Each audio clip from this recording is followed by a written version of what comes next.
And also at the Capitol, a push to crack down on violent crime.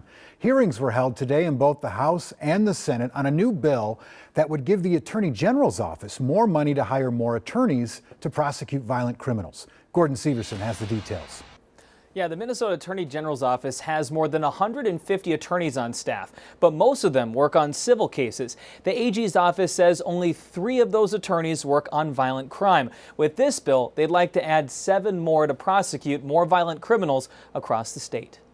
The first item before us is House File 29. The bill itself is pretty straightforward. It would give the Attorney General's office about $4 million over the next 2 years to hire 7 attorneys and 2 paralegals to prosecute serious crimes. When counties need our assistance, they contact us. Keith Ellison says these calls usually come in from rural counties that don't have enough staff or the expertise to handle a case. We've handled overwhelmingly homicide cases.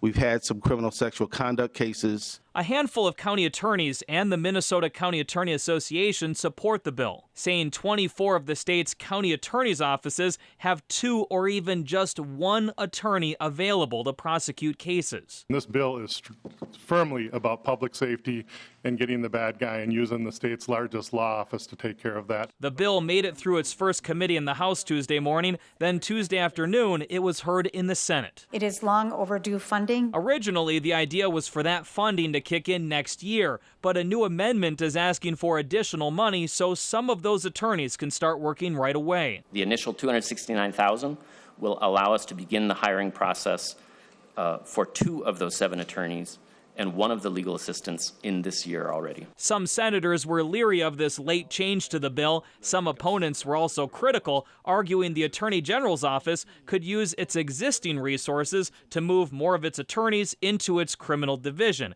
But in the end, the Senate committee also approved the bill on an 8-5 vote. So now both the House and Senate will have a second committee take a look at this bill, and if everything goes through in the committees, the bill would then move on to the House and Senate floor for a final vote later this session. All right. Thank you, Gordon. Appreciate it.